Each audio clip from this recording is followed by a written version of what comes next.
Alors ce soir, il faut que je vous parle de la séduction. C'est un sujet important parce que Jésus nous a bien prévenu que dans la fin des temps, le signe numéro 1 que nous serions dans la fin des temps, c'est la séduction.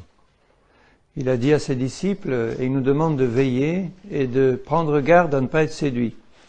Alors si le Seigneur prend la peine de nous dire « faites attention de ne pas être séduit », ça veut dire qu'il est donc possible pour des chrétiens d'être séduits. Le chrétien qui pense qu'il n'est pas possible d'être séduit, il est déjà en pleine séduction. Il faut donc que nous sachions qu'il est possible d'être séduit. Il faut à tout prix éviter de l'être parce que dans les derniers temps, l'esprit de séduction va entraîner beaucoup de monde dans l'enfer. Le but de la séduction, c'est pas simplement de séduire les gens pour les tromper, c'est de les conduire dans l'enfer. C'est ça le seul but de Satan. C'est pas de tromper simplement les gens pour s'amuser à les tromper. Il veut les tromper pour les conduire en enfer. Alors d'abord, la séduction, qu'est-ce que c'est exactement? Comment on peut définir ce mot? La séduction, c'est le fait de séduire. Et séduire, c'est tromper. C'est faire tomber quelqu'un dans l'erreur, en lui laissant croire qu'il est dans la vérité. Parce que celui qui est séduit, c'est pas quelqu'un qui est volontairement dans l'erreur, en disant « je sais que je suis dans l'erreur, je suis séduit, je suis content comme ça ». Non, celui qui est séduit, il croit qu'il a raison, il croit qu'il est dans la vérité, alors que pour Dieu, il est dans l'erreur et le mensonge. Donc c'est une situation très grave, parce que ceux qui sont séduits, ils sont persuadés qu'ils sont dans la vérité. Alors que quand Dieu les voit, et quand ceux qui connaissent la vérité les voient, ils voient qu'ils sont dans l'erreur et dans le mensonge.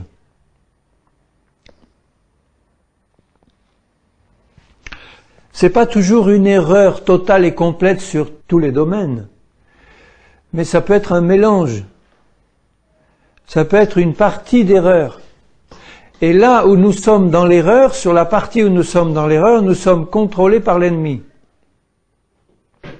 Jésus est la vérité. Jésus a dit que c'est la vérité qui va nous libérer.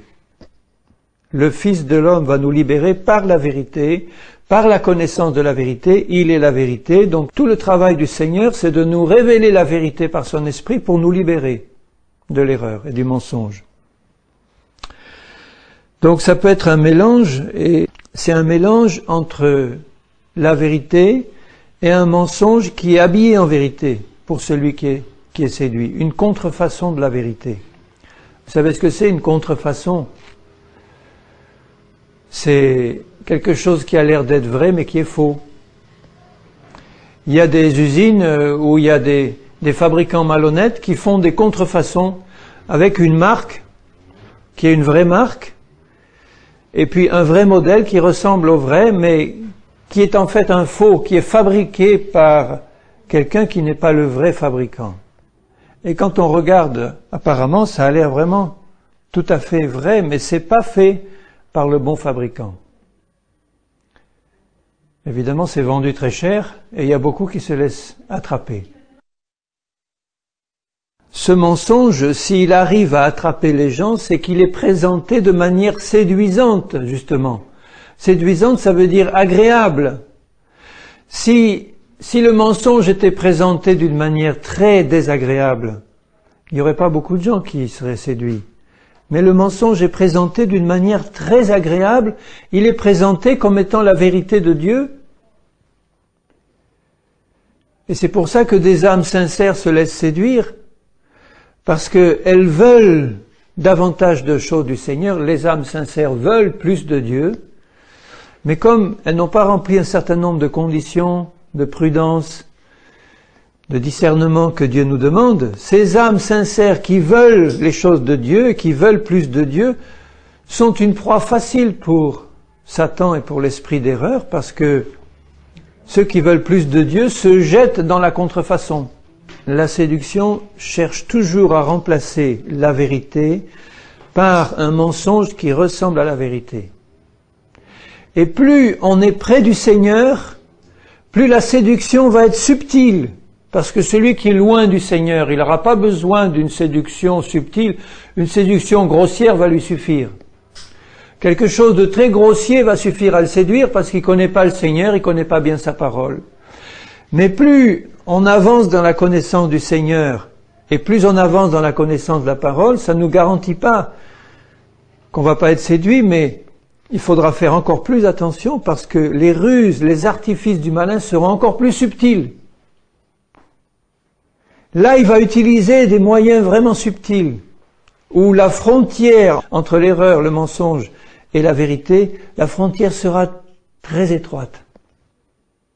Et il faudra vraiment toute l'aide et le secours du Seigneur et sa grâce pour être préservé. Dans 2 Corinthiens 11, je vais vous lire 2 versets dans 2 Corinthiens 11, les versets 2 à 4, 2, 3 et 4. L'apôtre Paul dit aux Corinthiens ceci, et il nous le dit à nous, au verset 2, « Car je suis jaloux de vous d'une jalousie de Dieu, parce que je vous ai fiancé à un seul époux pour vous présenter à Christ comme une vierge pure. » Voilà le but du Seigneur et de tous ceux qui le servent, c'est de présenter à Christ. Le Père, le Saint-Esprit veulent présenter à Christ une fiancée qui va être une épouse digne, une vierge pure. Toutefois, de même que le serpent séduisit Ève par la ruse, par sa ruse. Donc vous voyez déjà comment la séduction fonctionne, on le verra en détail, mais le serpent a séduit par la ruse. Je crains que vos pensées ne se corrompent. Corrompre, ça veut dire pourrir. Elle commence à sentir mauvais pour les narines de Dieu. Je crains que vos pensées ne se corrompent et ne se détournent de la simplicité à l'égard de Christ. Vous voyez que le séducteur Satan, il travaille dans les pensées pour les détourner de la vérité, parce que s'il contrôle nos pensées, il nous contrôle entièrement. S'il nous fait croire comme vrai un mensonge, il nous contrôle. S'il nous fait croire que l'écharde de Paul c'était une maladie, il nous contrôle par là. Parce qu'il va permettre à la maladie d'entrer dedans en nous faisant croire que c'est bon, ça vient de Dieu, c'est une bonne épreuve pour te sanctifier. Alors que c'est au contraire une ruse de Satan et que c'est une œuvre de Satan qui est là pour nous détruire. Et que Jésus, lui, est venu détruire à la croix. Vous voyez comment il travaille par la ruse. Il va pas arriver en disant « Ah, c'est moi Satan, je t'envoie une bonne maladie pour te détruire. » Non, il va te dire « C'est Dieu qui t'envoie une épreuve pour te sanctifier. » Et celui qui est honnête et qui veut les choses de Dieu, il va accepter ça. Parce que ça a l'air sain. Ça a l'air de venir de Dieu. C'est séduisant. Mais c'est pas une pensée de Dieu, c'est une pensée corrompue. Et s'il arrive à la planter en nous, il va nous contrôler et la maladie va rester. On n'aura plus moyen de lutter parce qu'on ne veut pas lutter contre quelque chose qui vient de Dieu. Si on est sincère. Hein. Et il dit, au verset 4, « Car si quelqu'un vient vous prêcher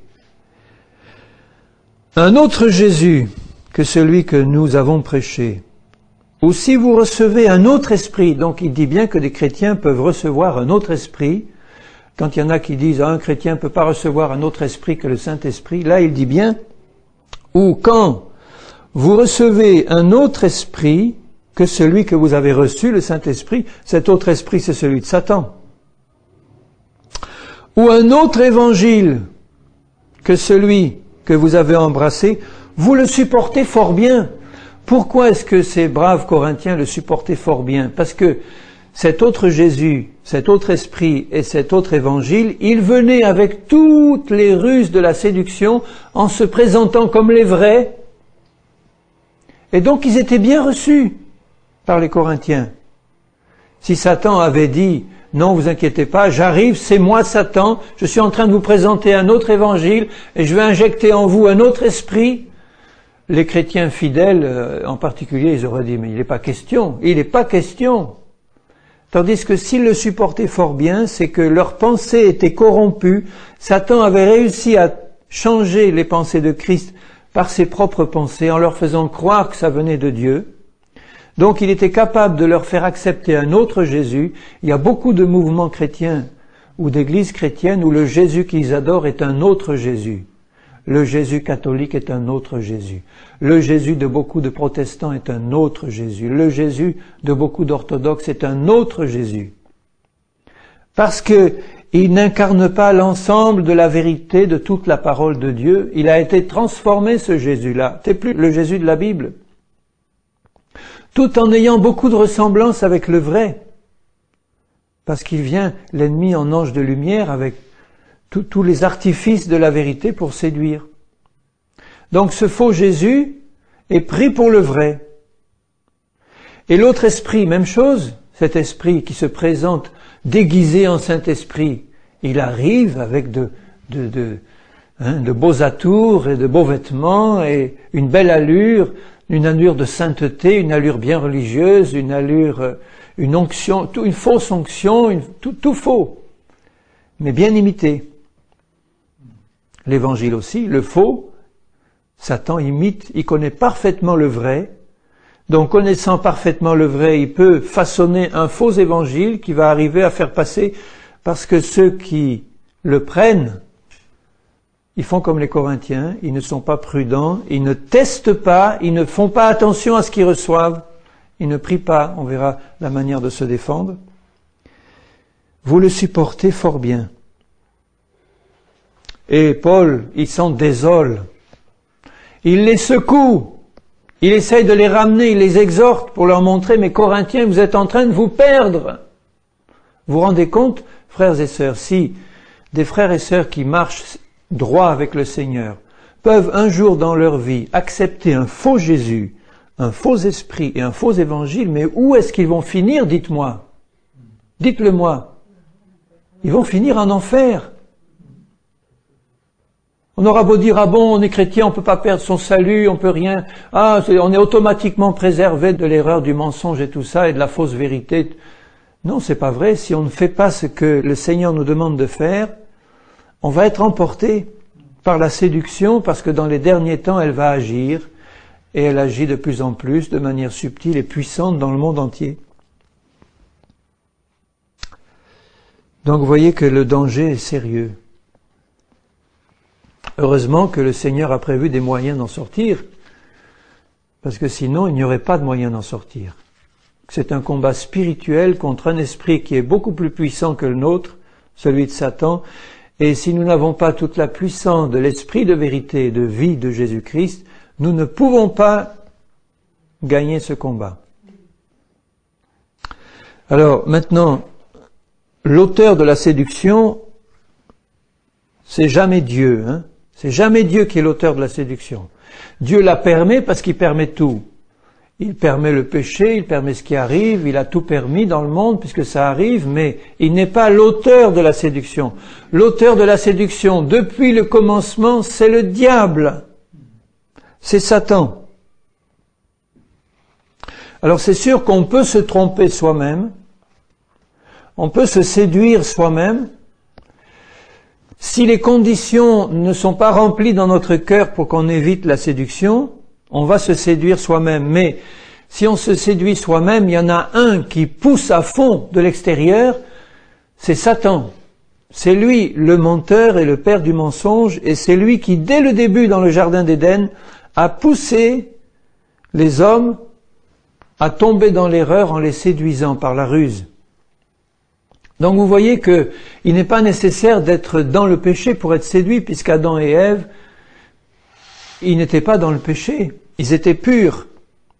Mais Ève a été séduite parce qu'elle s'est laissée prendre à la ruse du malin sans réfléchir et sans s'attacher à la parole du Seigneur et au Seigneur lui-même. Elle a été séduite tout en étant sans péché, mais elle n'avait pas rempli dans son cœur les conditions qui lui permettaient d'éviter la séduction, et elle est tombée à ce moment-là dans le péché. Donc c'est pas le fait d'être sans péché qui va nous préserver de la séduction. Vous avez pu confesser tous vos péchés, vous êtes en règle avec Dieu. C'est pas pour ça qu'il faut dire maintenant, Maintenant, je suis en règle, j'ai confessé tous mes péchés, maintenant je suis sûr que je ne peux plus jamais être séduit. Là déjà, c'est le pied dans la tombe. Si tu parles comme ça, c'est déjà que tu as commencé à être séduit.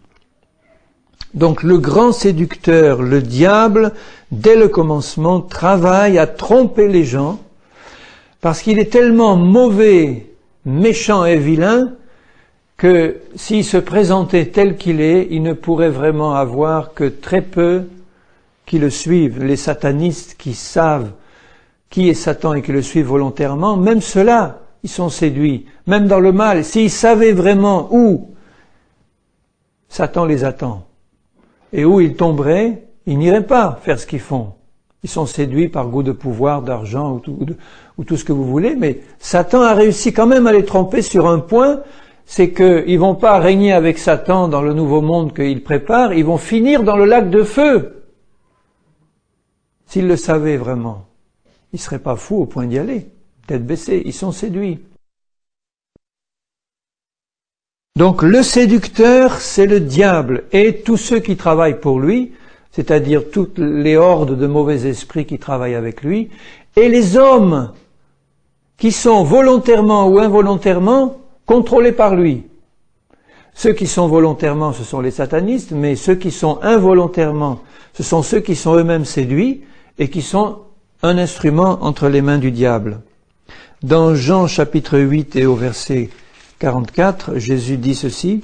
Jésus dit aux Juifs qui cherchaient à le faire mourir, « Vous avez pour père le diable, et vous voulez accomplir les désirs de votre père.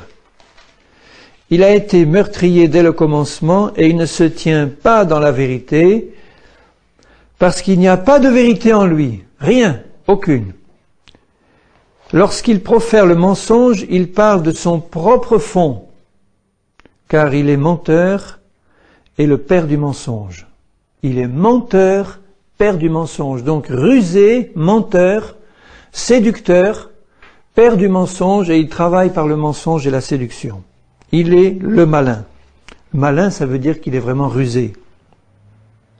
Dès le commencement, dès le jardin d'Éden, dans Genèse 3, on voit comment il a agi. Il s'est approché sous un déguisement. Il s'était déguisé en serpent, mais c'était le plus beau, dit la Genèse, de tous les animaux de la terre. Donc il s'était déguisé en quelqu'un de très beau. Et il arrive et il travaille par la ruse au niveau des pensées d'Ève, en la faisant douter de la parole du Seigneur, et puis ensuite, en arrivant à la convaincre que c'était pas ça que Dieu avait voulu dire. Dieu a-t-il vraiment dit? Non, Dieu n'a pas dit. Il travaille toujours comme ça. Est-ce que vraiment tu penses que... il commence à te faire douter un peu, mais après tout c'est vrai. Est-ce que j'ai pas mal compris la parole? Est-ce que c'est bien ça que Dieu a voulu dire? Non! Il finit par dire non, c'est pas ça que Dieu a voulu dire. Dieu, en fait, il avait une autre pensée qui est celle-ci et celle-là, et c'est ça. Ah oui, dans le fond, oui. Alors là, ça y est, le péché, on tombe. Quand Ève a été persuadée que ce fruit merveilleux, il était beau à voir, bon à manger, et qu'il était précieux pour ouvrir l'intelligence, comme Satan lui disait, en lui disant, mais attends, mais Dieu, en fait, il te cache les choses, il veut, si tu manges de ce fruit, tu vas devenir comme Dieu. Ah, mais dans le fond, c'est vrai. Au lieu de dire non, arrière de moi, il est écrit, vous pouvez manger de tous les arbres, enfin, où Dieu a dit, vous pouvez manger de tous les arbres de ce jardin, mais celui-là, vous n'en mangerez pas. Le jour où vous en mangerez, vous mourrez. Rien ajouter, rien retrancher à ce que Dieu a dit, rester ferme devant la ruse et ne pas broncher et résister à Satan par la parole de Dieu. Elle ne l'a pas fait, elle a été séduite, elle a péché, elle est tombée, elle est morte. Mais vous voyez comment le diable, dès le commencement, a travaillé par la séduction. Ensuite, tous les descendants d'Adam et Ève sont nés dans le péché, sont nés dans la mort. Et aujourd'hui, le monde entier, sauf ceux qui sont nés de nouveau et qui ne sont pas séduits, le monde entier est contrôlé par le malin. Dans 1 Jean chapitre 5 et verset 19, première épître de Jean chapitre 5 et verset 19, nous savons que nous sommes de Dieu et que le monde entier est sous la puissance du malin. Et nous savons que c'est une puissance de séduction, de tromperie, de mensonge et de ruse. Nous savons aussi que le Fils de Dieu est venu et qu'il nous a donné l'intelligence pour connaître le véritable, la vérité. Donc vous voyez que le seul moyen de sortir de là, c'est de naître de nouveau et de connaître le véritable et la vérité. Autrement, le monde entier est sous la puissance du malin, donc le monde entier est entièrement séduit dans le mensonge, dans la mort et dans l'erreur, en croyant être bien souvent dans la vérité. Dans 2 Corinthiens 4, verset 4, l'apôtre Paul dit aussi, 2 Corinthiens, je lis à partir du verset 3, « Si notre évangile est encore voilé, il est voilé pour ceux qui périssent, pour les incrédules, dont le Dieu de ce siècle a aveuglé l'intelligence, pour qu'ils ne voient pas briller la splendeur de l'évangile et de la gloire de Christ, qui est l'image de Dieu. » Donc vous voyez que dans 1 Jean, il dit, « Mais nous avons connu Jésus qui nous a donné l'intelligence. Le Fils de Dieu, le véritable, la vérité est venue, nous a donné l'intelligence pour connaître la vérité. » Alors que le monde entier est sous la puissance du malin, et le Dieu de ce siècle a aveuglé leur intelligence pour qu'ils ne voient pas la vérité, qu'ils ne la comprennent pas. Il n'y a qu'en Christ que le voile est ôté. Et encore, beaucoup de chrétiens nés de nouveau sont séduits parce qu'ils n'ont pas été prudents. Donc le fait d'être né de nouveau n'est pas en soi une garantie suffisante pour ne pas être séduit. Mais c'est le commencement. Une fois qu'on est né de nouveau, on a la garantie qu'on peut éviter la séduction et qu'on doit, si on fait ce qu'on doit faire. Alors, n'oubliez pas ceci, c'est important que tout homme qui n'est pas né de nouveau, il est automatiquement séduit, en pleine séduction, trompé par le malin.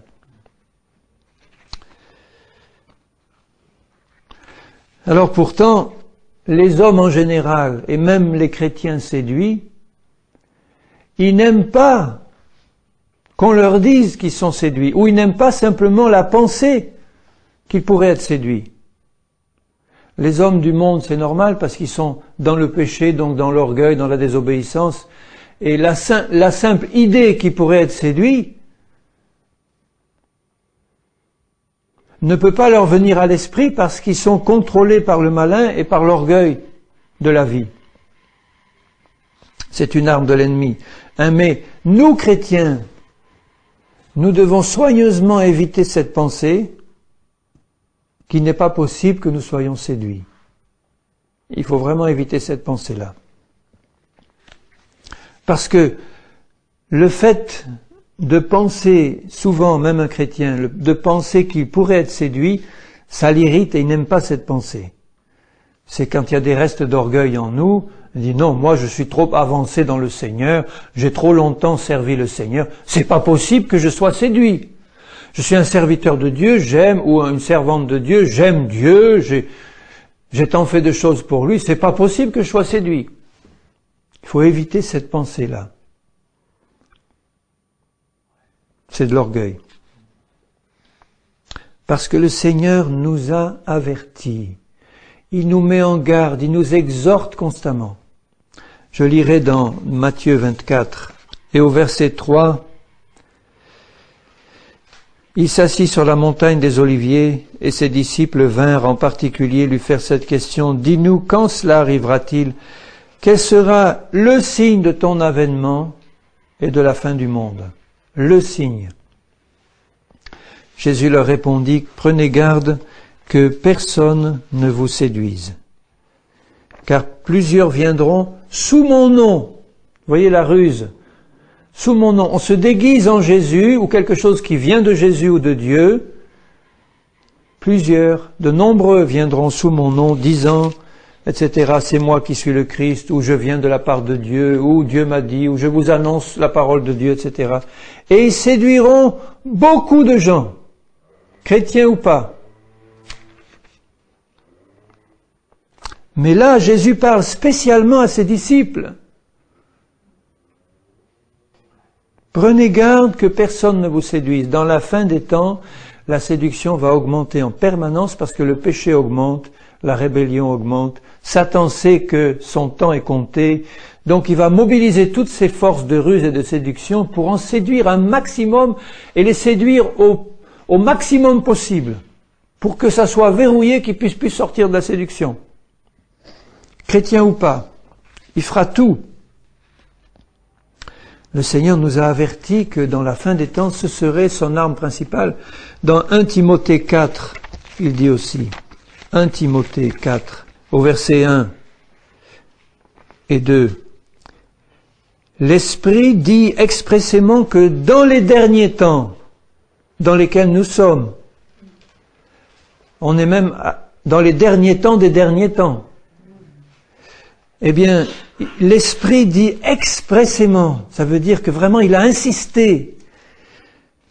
Quelques-uns abandonneront la foi, il parle des chrétiens, pour s'attacher à des esprits séducteurs. Vous voyez, c'est pas seulement des doctrines, c'est des esprits séducteurs, et à des doctrines de démons, parce que les esprits séducteurs, évidemment, véhiculent des doctrines de démons, par l'hypocrisie de faux docteurs portant la marque de la flétrissure dans leur propre conscience. Tout à l'heure, on parlait de pensées qui étaient corrompues. Là, on parle de conscience flétrie. Donc, ce sont des faux docteurs. Ils ont toute l'apparence des vrais, des docteurs de Jésus-Christ. Et ils viennent annoncer des fausses doctrines qui sont inspirées par des mauvais esprits séducteurs qui sont sous l'ordre de Satan, évidemment, qui contrôle tout ça.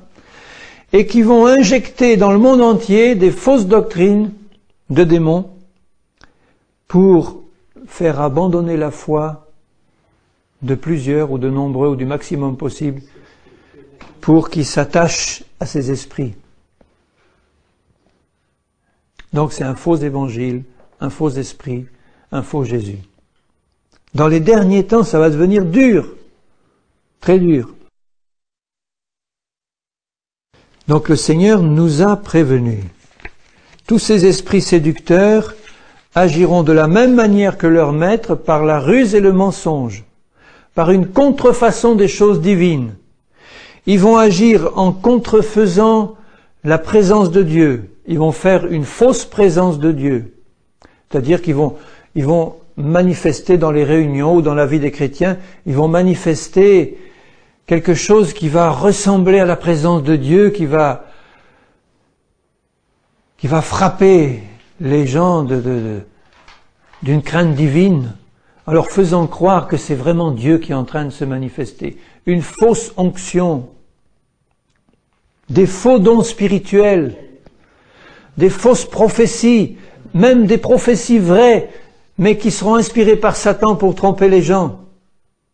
Des faux prophètes arriveront en disant, bon, je vois que toi, tu es né à tel endroit, tu as tel âge, et tu as fait ci et ça dans ta vie passée, et le Seigneur voit ça et ça dans ta vie maintenant. Satan, il connaît tout ça. Il sait où on est né, quel âge on a, qu'est-ce qu'on a fait dans notre vie passée. Il sait tout ça, lui. Il ne peut pas lire les pensées des vrais enfants de Dieu qui sont devant lui et qui sont gardés sous le sang de Jésus et qui ne lui appartiennent pas. Mais il connaît tout de leur vie passée, de leur vie extérieure et de ce qu'ils ont dit et de ce qu'ils ont fait. Donc c'est un jeu d'enfant pour lui de faire une fausse prophétie qui a l'air vraie, qui est vraie, mais qui a l'air de venir de Dieu, et puis de tromper les gens comme ça. Des faux miracles. Il est bien dit que dans les derniers temps, Satan viendra, fera de grands prodiges et de grands miracles au point de séduire même les élus, s'il était possible. Et il est possible parce qu'ils ne font pas attention. Quand ils ne font pas ce qu'il faut, ils sont séduits. Des fausses visions, des faux miracles, des faux signes qui sont vrais au sens où ça se passe réellement, mais qui sont faux parce qu'ils sont inspirés par Satan. On vit ces choses-là en plein. On est parcouru par des mouvements épouvantables qui arrivent tout droit de l'enfer et qui présentent avec toutes les séductions de l'iniquité une fausse présence de Dieu, une fausse onction, une fausse joie, une fausse paix, des faux signes, des faux miracles, pour séduire les élus qui sont séduits. Parce qu'ils recherchent le surnaturel. Dès qu'il y a du surnaturel qui se présente, les gens accourent en foule. Dès qu'on entend parler de miracles et de guérison, les gens accourent en foule. Mais c'est un jeu d'enfant pour Satan de guérir des malades. C'est facile pour lui.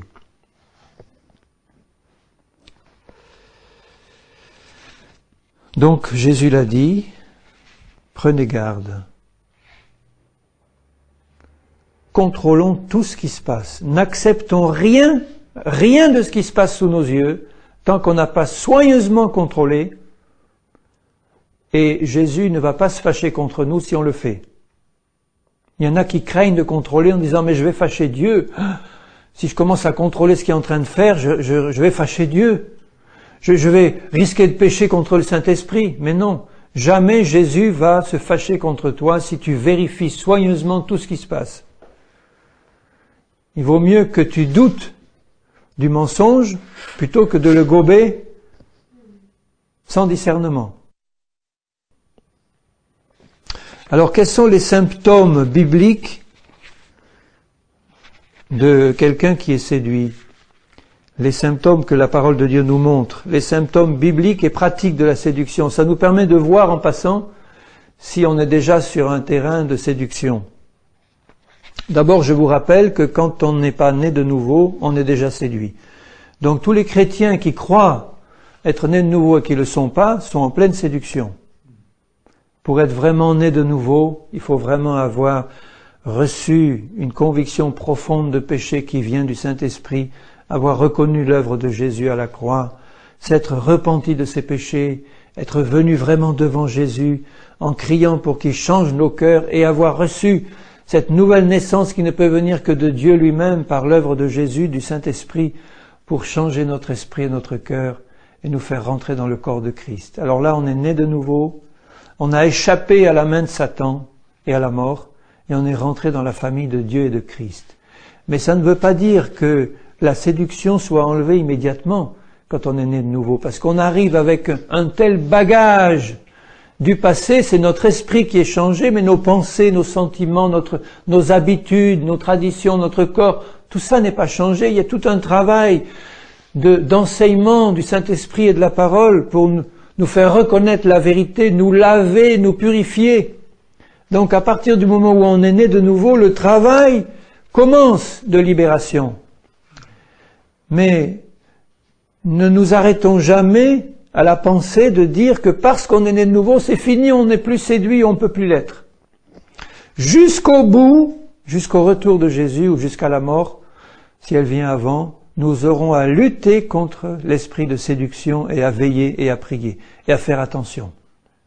Et sans doute à être libérés encore de certains aspects où nous sommes encore séduits. Alors dans 1 Corinthiens 3, verset 18, dans 1 Corinthiens 3, verset 18, il dit, l'apôtre, que nul ne s'abuse lui-même, que nul ne soit séduit, ça veut dire.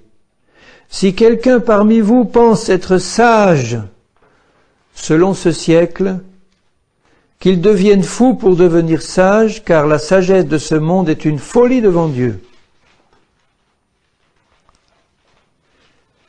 Donc, si quelqu'un, un chrétien, croit être sage, parce qu'il est rempli de la sagesse de ce monde, c'est-à-dire des pensées de ce monde, de l'éducation de ce monde, de ce que le monde croit bon, de ce que les docteurs de ce monde et les sages de ce monde peuvent nous dire, de ce que les psychologues et les médecins de ce monde peuvent nous dire. Ils sont remplis de la sagesse du monde, eux.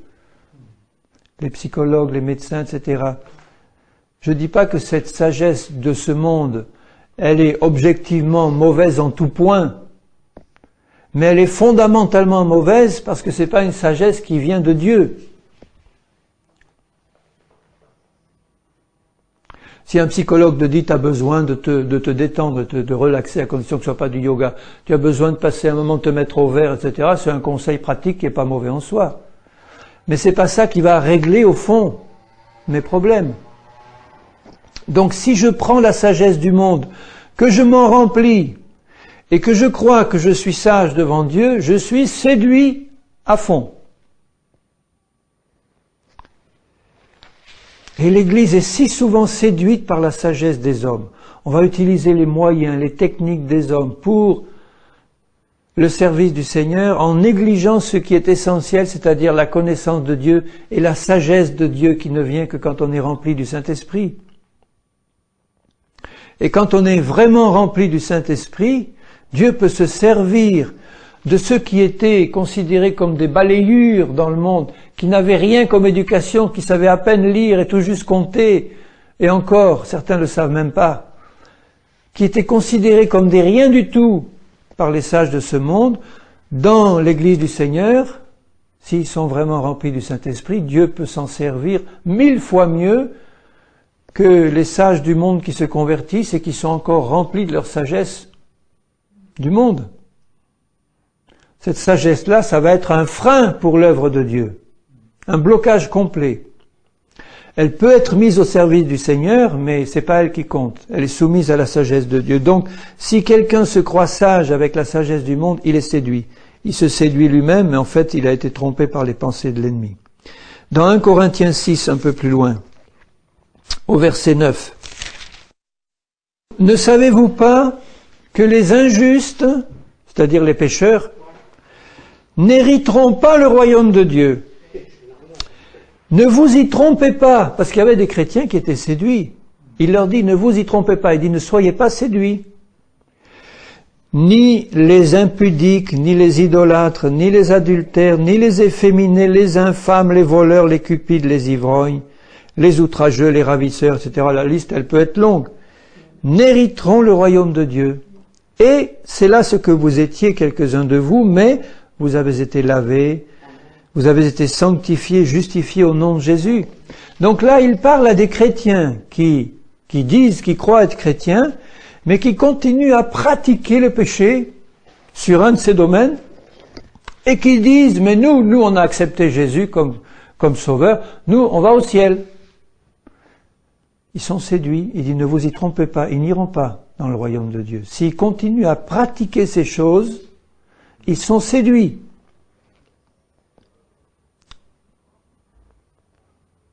Donc, quelqu'un qui croit que des pécheurs pourront hériter le royaume de Dieu tout en continuant à pécher simplement parce qu'ils disent avoir reçu le Seigneur, ils sont séduits. Et dans beaucoup de parties de l'Église, il en est ainsi aujourd'hui. On dit, on est sous la grâce de Dieu, tu peux pécher. Bon, tout le monde pêche parce qu'on ne peut pas s'en empêcher. C'est comme ça, on a une nature mauvaise, mais on est sous la grâce de Dieu, puisque Dieu a envoyé Jésus pour payer à la croix pour nous, il a payé pour tous nos péchés passés, présents et futurs. Donc même maintenant, si tu pêches, c'est déjà payé par Jésus, tu es sauvé. Il y a des multitudes de chrétiens qui sont sous cette séduction-là et qui sont perdus, tout en croyant être sauvés parce qu'on leur a annoncé un faux évangile. C'est par les fruits que ma repentance va se manifester. On va voir si ma repentance est réelle par les fruits que ma vie va porter. Ce sont des fruits de justice et de sainteté. Quand Jean-Baptiste dit la hache, la cognée, elle est déjà à la racine des arbres, produisez donc du fruit digne de la repentance. Ça veut dire que votre repentance, elle a vraiment brisé votre cœur, et devant Dieu vous êtes brisé, et ce brisement devant Dieu va vous pousser à obéir au Seigneur de tout votre cœur, et à lutter contre le péché en s'approchant de Jésus par la foi pour comprendre son œuvre, et la recevoir et marcher par la foi en lui. Alors là, oui, tu vas produire des fruits, mais tu vas pas continuer à vivre dans la prostitution, dans l'homosexualité, dans que sais-je, tout ça, et en disant, je suis chrétien, je suis sous la grâce de Dieu. C'est une grâce qui ne vient pas du ciel, celle-là, elle vient de l'enfer. On parle d'un faux amour de Dieu qui va pardonner à tout le monde, parce que Dieu est amour, et il va faire rentrer tout le monde dans son grand paradis, même les pécheurs. Le paradis va être rempli de pécheurs par la grâce de Dieu. Mais non, ça, dans personne d'impur, rien d'impur ne peut rentrer. Alors, dans 1 Corinthiens 15, un peu plus loin. Donc, ceux qui croient à ce genre de choses, eh bien, débarrassez-vous de cette croyance, c'est une séduction de l'ennemi. Dans 1 Corinthiens 15, verset 33, Paul dit, ne vous y trompez pas, ne soyez pas séduits, les mauvaises compagnies corrompent les bonnes mœurs. Revenez à vous-même. Ça veut dire qu'un chrétien qui continue à fréquenter des païens, en croyant que ça va pas avoir des mauvaises conséquences pour lui, il est séduit. Ou même, pas seulement des païens, mais d'autres chrétiens charnels qui vivent dans une vie légère, dans le péché, etc. Si tu continues à les fréquenter par amitié ou par affinité en disant « il va rien m'arriver de mal », tu es séduit. Les mauvaises compagnies corrompent les bonnes mœurs. Il suffit d'une mouche pour faire tourner le parfum. Une mouche morte dans le parfum, ça suffit pour le faire tourner. Donc si nous, chrétiens, nous continuons à fréquenter, de lier l'amitié avec soit des païens, soit des chrétiens qui vivent comme des païens, ou ceux qui se disent chrétiens mais continuent à vivre, eh bien nous sommes séduits si nous croyons qu'on ne va pas en supporter des conséquences graves et qu'on ne va pas nous-mêmes tomber dans l'impureté. Il faut craindre la compagnie des pécheurs, sauf si Dieu nous envoie pour leur annoncer l'évangile, bien sûr, sinon on fréquenterait jamais personne. Mais ça, c'est une autre chose. Donc ça, c'est aussi et peut-être surtout les jeunes qui doivent comprendre ça, parce que beaucoup de jeunes aujourd'hui, de jeunes chrétiens, sont isolés dans un monde de jeunes qui ne le sont pas, et s'imaginent qu'ils peuvent rien avoir de mauvais s'ils continuent à fréquenter, à sortir avec ces jeunes et à faire comme eux. C'est pas vrai. Ils vont peu à peu abandonner la foi. Dans Galates 6, verset 3, donc ça c'est une séduction. Alors si un chrétien pense, Galates 6, verset 3, si quelqu'un pense être quelque chose, quoiqu'il ne soit rien, il s'abuse lui-même. Ça veut dire il se séduit lui-même. Évidemment, c'est Satan qui est derrière pour lui injecter cette pensée-là. Donc, si quelqu'un croit être quelque chose, tu vois, tu commences à penser que finalement t'es pas si mal, ou que tu as fait des choses qui sont pas mauvaises dans ta vie pour Dieu ou pour les autres. Si tu commences à croire ça, tu es séduit, parce que tu n'as été qu'un serviteur inutile. Tu as fait ce qui t'était commandé par amour pour ton Dieu, mais c'était une grâce de Dieu qui t'a associé à son œuvre. Tu n'as rien à y voir, c'est un don qui vient d'en haut, duquel tu dois être reconnaissant au Père Céleste. Merci Seigneur, je ne suis rien du tout, mais tu m'as donné ça. Tu m'as donné aussi ton caractère, la nature qui vient d'en haut, le caractère de Jésus. Tu m'as ouvert les yeux, tu as tout fait Seigneur, et toute la gloire en revient à Jésus. Je ne suis rien. Que chacun examine ses propres œuvres, il aura sujet de se glorifier pour lui seul, et non par rapport aux autres. Ça veut dire que si je me glorifie, c'est dans le Seigneur que je me glorifie. Je peux dire, oui, le Seigneur a accompli de grandes choses par moi, il s'est servi de moi pour faire de grandes choses, mais je n'y suis pour rien, c'est une grâce de Dieu. J'ai ouvert mon cœur au Seigneur et j'ai reçu ses dons, j'aurai à en rendre compte, mais c'est une grâce du Seigneur, simplement. Donc ne nous imaginons pas que nous sommes quelque chose alors que nous sommes rien. Un peu plus loin, dans Galates 6 et au verset 7, il dit « Ne vous y trompez pas, on ne se moque pas de Dieu, ce qu'un homme aura semé, il le moissonnera aussi. » Donc, un chrétien peut être séduit par la pensée qu'il ne va pas récolter ce qu'il aura semé. Et il ajoute aussitôt « Celui qui sème pour sa chair, moissonnera de la chair la corruption. Mais celui qui sème pour l'esprit, moissonnera de l'esprit la vie éternelle. » Ça veut dire qu'un chrétien qui vit charnellement, qui fait des actions charnelles, qui sème pour la chair, il plante des mauvaises graines, il ne faut pas qu'il croie que ça va pas pousser et produire du fruit, ça. Il va récolter un jour ce qu'il a semé. Alors ça ne veut pas dire, attention, il y en a qui tirent argument de ça et Satan travaille pour dire, tu vois, tous les péchés que tu as faits dans ta vie passée, eh bien, ça va entraîner des conséquences terribles dans ta vie présente et future, où tu vas pas être pardonné, où Dieu va être fâché contre toi, où il va se passer des choses, où tu vas supporter des conséquences abominables à cause de tous tes péchés passés. Ça, c'est l'œuvre du séducteur qui va te mettre des fausses pensées.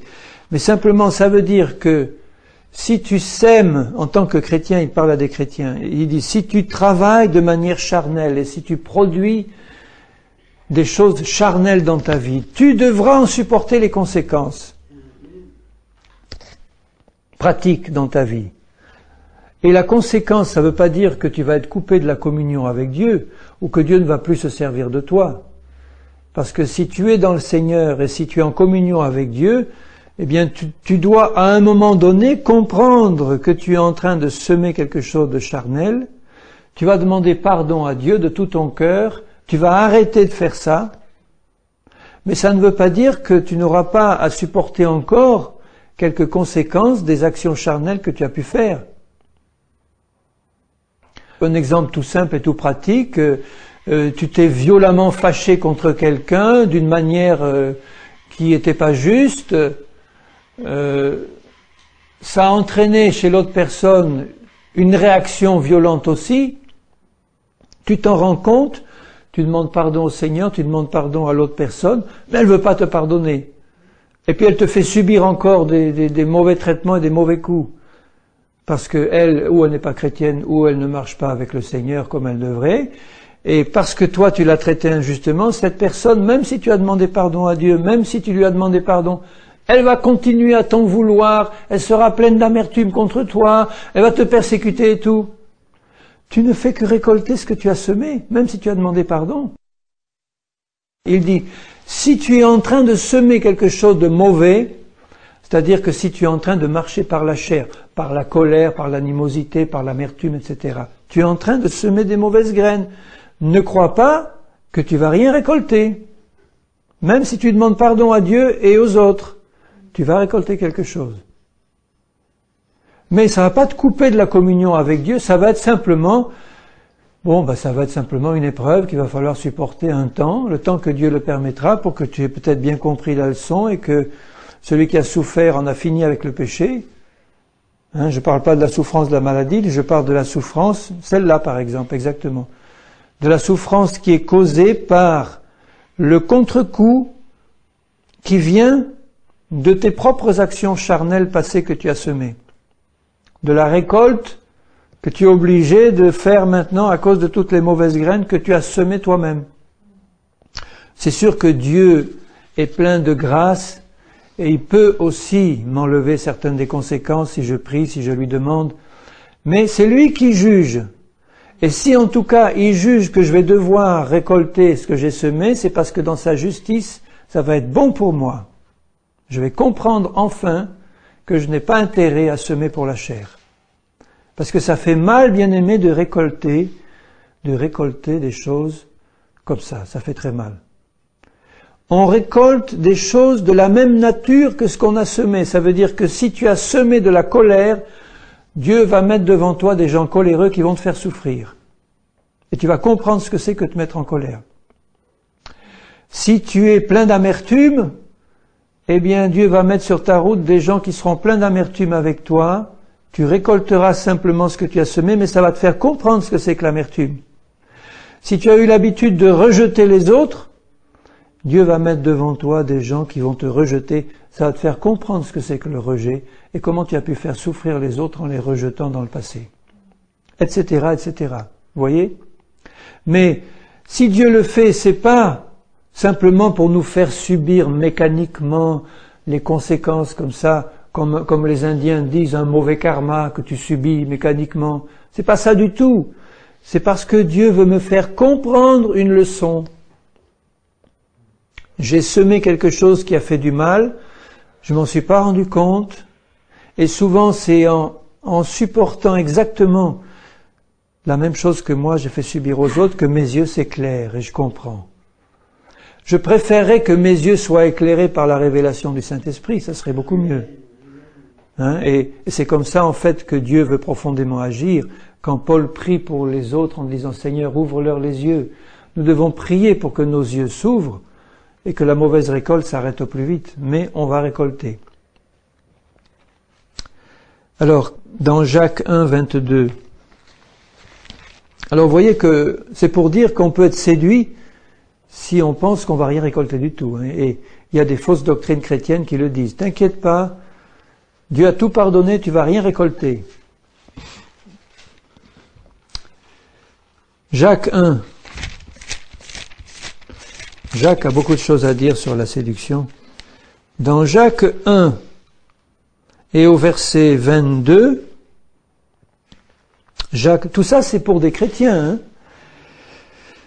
Mettez en pratique la parole et ne vous bornez pas à l'écouter, en vous trompant vous-même par de faux raisonnements. Donc, quelqu'un qui entend la parole de Dieu et qui ne la met pas en pratique, il est séduit. Il va écouter des beaux messages, il va se précipiter dans des réunions où il sait qu'il va entendre des beaux messages et il va sortir en disant « Ah, c'était merveilleux ! Ah, quel bien ça m'a fait ! Ah, ici on entend la parole de Dieu, c'est bien! Ah, c'est formidable! Frères et sœurs, je vous conseille d'aller écouter des bons messages. » Et puis, tu retournes chez toi et il n'en reste rien du tout pour toi, tu ne le mets pas en pratique. Eh bien, tu es séduit.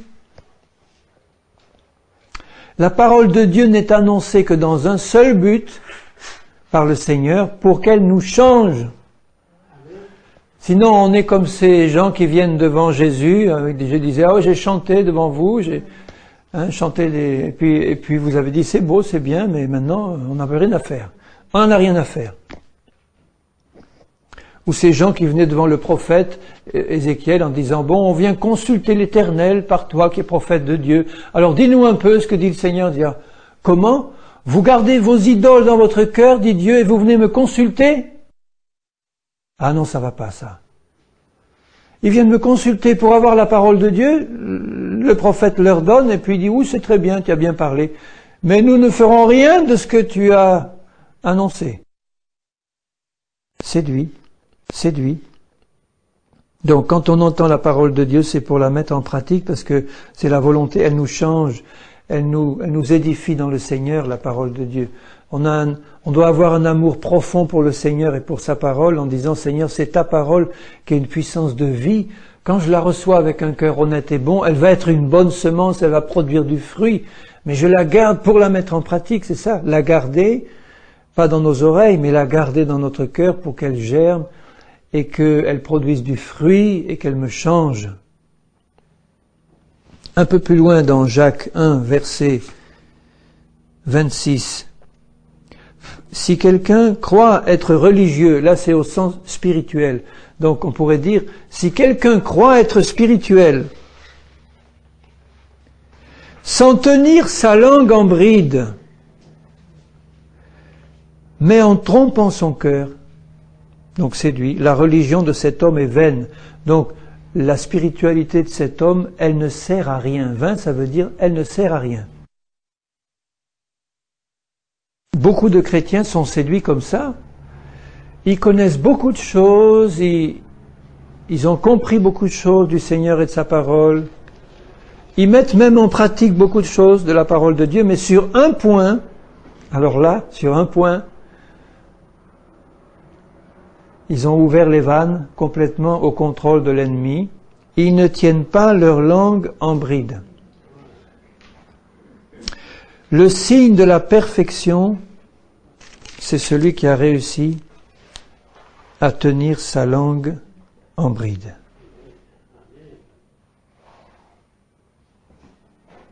Ça, c'est important. Seigneur, mets une garde à mes lèvres. Mets une garde. Celui qui parle beaucoup ne manque pas de péché. Combien de chrétiens que je connais encore maintenant me saoulent littéralement par leurs paroles chaque fois que je les vois ou qu'ils viennent me voir. Et pourtant, certains d'entre eux sont des chrétiens spirituels qui ont compris beaucoup de choses, mais sur un point, ils exercent des dons spirituels, ils ont obtenu des miracles, même certains et tout, mais sur un point, ils n'arrivent pas à contrôler leurs paroles, c'est un flot incessant, et ils sont séduits. Il faut se taire.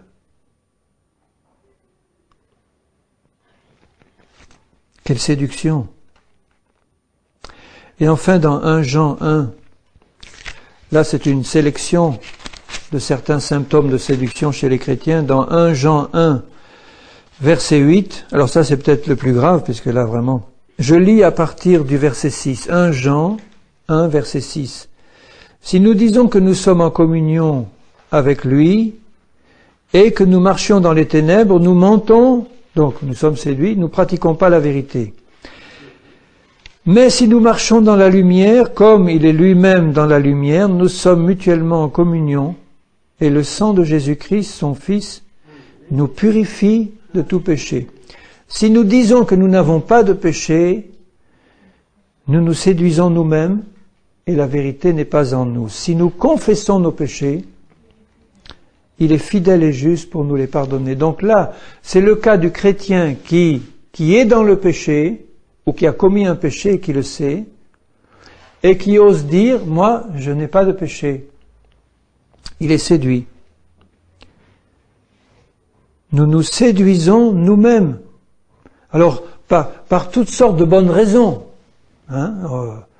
On arrive à s'écarter de la vérité et à croire qu'on est dans la vérité, qu'on marche dans la lumière et tout, alors que nous sommes dans le péché et nous disons que nous n'avons pas de péché. Donc celui qui est séduit, là, c'est pas celui qui sait vraiment qu'il est dans le péché, qui refuse volontairement de le confesser, celui-là il est rebelle. Mais c'est celui qui est dans le péché, qui le savait peut-être au départ, mais qui a réussi à se séduire lui-même, à être séduit par toutes sortes de faux raisonnements, qui lui font croire que finalement, non, il n'a pas de péché. Non, il s'est trompé, quoi. Non, il est bien. Il est séduit, celui-là. Et quelqu'un qui est séduit comme ça, il peut plus confesser son péché puisqu'il croit qu'il n'en a pas. Puisqu'il dit, celui qui confesse, si nous confessons, il est fidèle et juste pour nous pardonner. Donc on doit vraiment rester sensible. Là, la conscience de péché a été cautérisée, a été endormie, parce qu'il y a eu des raisonnements qui nous ont poussés à enfoncer ce péché sous la terre pour qu'on ne le voit plus. Et à le cacher sous toutes sortes de faux raisonnements. Non, finalement, Satan est arrivé en disant, mais tu crois vraiment que c'était un péché? Mais non, c'était pas un péché. C'était pas un péché ce que tu as fait. Regarde un tel qui est si spirituel, il fait pareil et même pire. Donc, tu es tranquille. Mais non, arrête de dire que c'est pas vrai, tu es bien. Et on reçoit la pensée et puis on est séduit. Un péché qui n'est pas confessé. Alors, on est séduit. Il faut que je termine au moins ça, les symptômes. On est séduit quand on se laisse attirer par des faux dieux en croyant qu'ils sont les vrais. Bon, c'est le problème du faux Jésus et du faux évangile, mais c'est le problème général pour les chrétiens des idoles. De tout ce qui remplace le vrai Dieu et qui devient pour nous une idole qu'on met à la première place. Chacun peut avoir son idole personnelle. Ça peut être son mari, ça peut être sa femme, ça peut être ses enfants, ça peut être tout ce qui prend la première place qui devrait revenir à Dieu. Et il y a des chrétiens comme ça qui, par amour pour leurs enfants ou pour, leur femme ou leur mari, ils n'acceptent pas d'aller jusqu'au bout avec le Seigneur par crainte de perdre justement cette personne-là. Donc ils se sont laissés attirer par une idole et ils ont été séduits en pensant qu'ils pouvaient continuer encore à être des chrétiens véritables et à marcher avec le Seigneur. Dans Deutéronome 13, verset 13, « Si tu entends dire, des gens pervers sont sortis du milieu de toi et ont séduit les habitants de leur ville en disant, allons et servons d'autres dieux, des dieux que tu ne connais pas, tu feras des recherches, tu examineras, etc. Et si la chose est vraie, tu passeras toute la ville au tranchant de l'épée. » Donc des gens pervers, c'est Satan et ses serviteurs qui arrivent vers nous en essayant de nous séduire pour nous montrer que nous devrions suivre d'autres dieux que le vrai Dieu.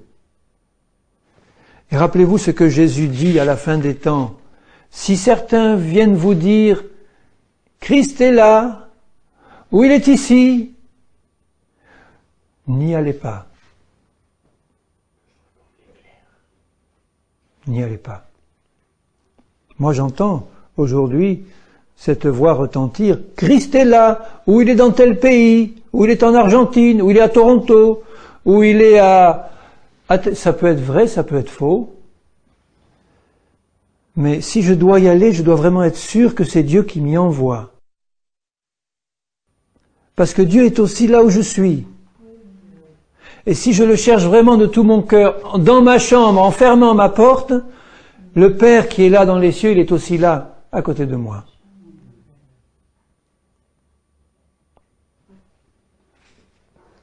Alors si c'est pas Dieu qui m'y conduit, à quoi ça peut me servir de dépenser une somme folle pour aller à l'autre bout du monde, pour voir Dieu agir? Je le verrai peut-être agir si c'est vraiment Dieu qui agit, mais une fois revenu chez moi, je vais être confronté à nouveau à tous les mêmes problèmes qu'avant, et c'est pas le fait d'avoir vu agir Dieu à 10 000 kilomètres de là qui va le faire nécessairement agir là où je suis. Donc on doit vraiment être conduit par le Saint-Esprit.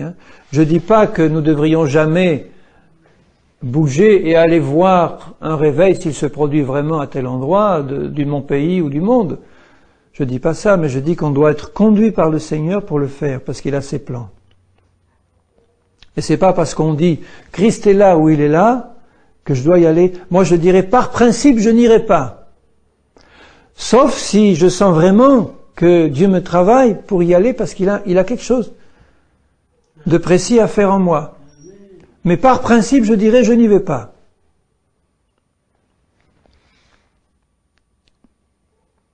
Dans Job 31 verset 9, le pauvre Job dit « Si mon cœur a été séduit par une femme, si j'ai fait le guet à la porte de mon prochain, que ma femme tourne la meule pour un autre et que d'autres la déshonorent, car c'est un crime, un forfait que punissent les juges. » Jésus a dit que l'adultère se commettait dans le cœur. Donc il dit là, si mon cœur a été séduit par une femme, si j'ai fait le guet à la porte de mon prochain, etc., c'est un crime. Alors je dois bien faire attention en tant que chrétien à éviter cette séduction dans laquelle tant de chrétiens tombent aujourd'hui, d'être séduits par une femme qui n'est pas la leur, ou un homme qui n'est pas leur mari, sous prétexte que, alors ça c'est la voix de l'ennemi qui arrive en tant que séducteur, sous prétexte qu'on s'est trompé, que c'était pas vraiment la volonté de Dieu, qu'on s'était marié avec la fausse femme ou le faux mari, et que maintenant Dieu nous envoie le vrai ou la vraie.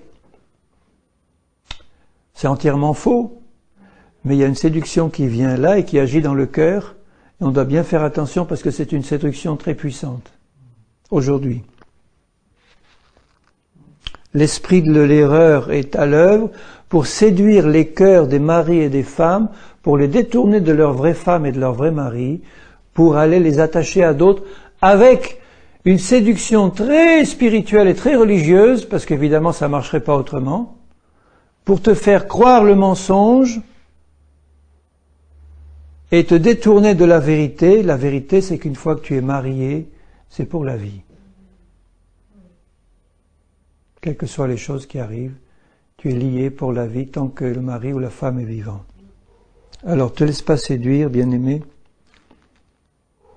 par quelque chose qui ne vient pas de Dieu. Alors, autre chose qui est important, dans Matthieu 13 et verset 22, c'est les chrétiens qui se laissent séduire par l'attrait des richesses, de l'argent. Matthieu 13, verset 22. Ça veut dire qu'ils pensent qu'ils sont pas en danger du tout, qu'ils sont bien, alors que dans le fond de leur cœur, ils sont séduits par les richesses et l'argent.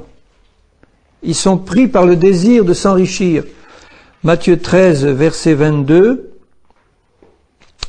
Celui qui a reçu la semence parmi les épines, c'est celui qui entend la parole de Dieu, mais en qui les soucis du siècle, la séduction des richesses, vous voyez la séduction, comment elle agit, étouffe la parole et la rend infructueuse.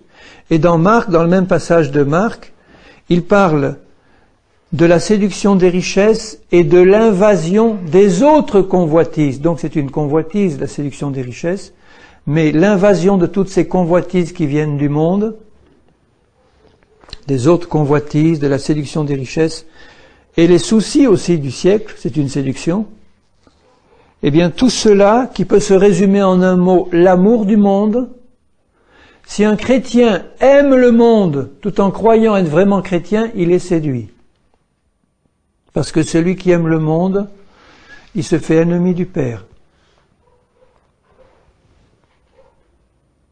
La convoitise des yeux, la convoitise de la chair et l'orgueil de la vie ne viennent pas du Père, mais viennent du monde.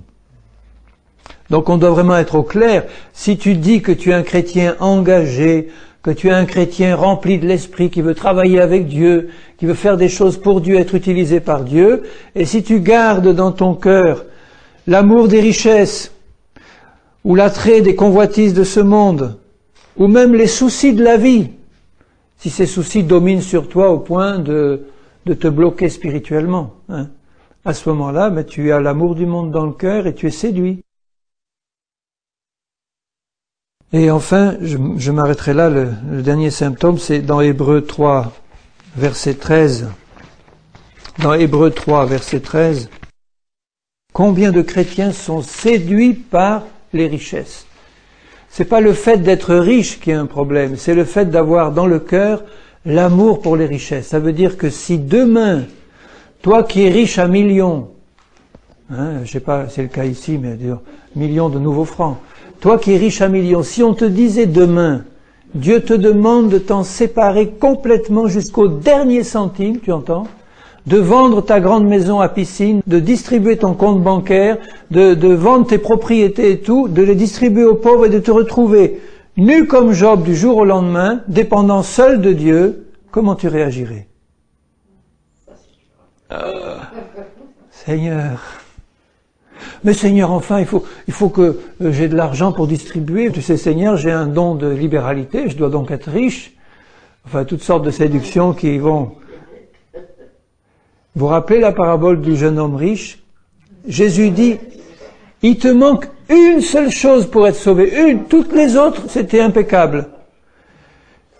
Tout ce que tu as, vends-les, distribue tout aux pauvres, viens et suis-moi. Mais il n'était pas seul.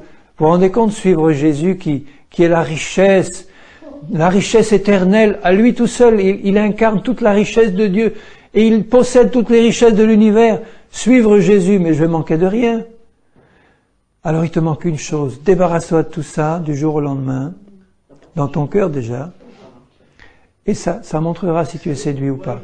Les pharisiens, ils donnaient beaucoup, mais ils n'étaient pas agréables à Dieu parce que ils gardaient quand même pour eux d'abord la majorité, et puis leur cœur était attaché. Donc c'est vrai, le chrétien qui n'est pas attaché à sa richesse, il va donner, et puis surtout il est prêt à se débarrasser de tout, parce que c'est un peu facile de donner si tu gardes quand même pas mal pour toi.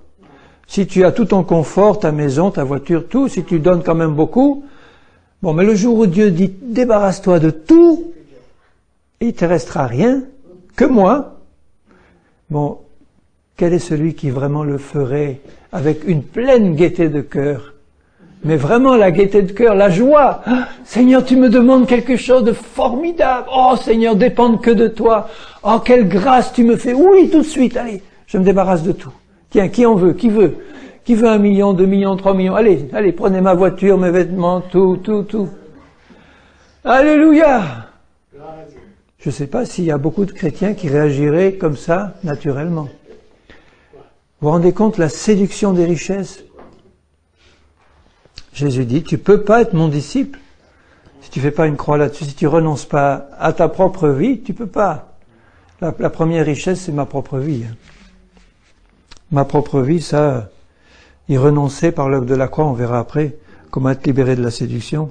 Donc dans Hébreux 3, 13, il dit « Exhortez-vous les uns les autres chaque jour. » Exhortez-vous. Il y en a qui ont une manière d'exhorter un peu brutale, mais je préfère être brutal dans mes exhortations que pas exhorter du tout, ou bien exhorter trop mollement en disant « Bon, t'es brave, t'es bon, mais enfin... C'est comme Élie qui exhortait ses fils qui faisaient les choses les plus abominables.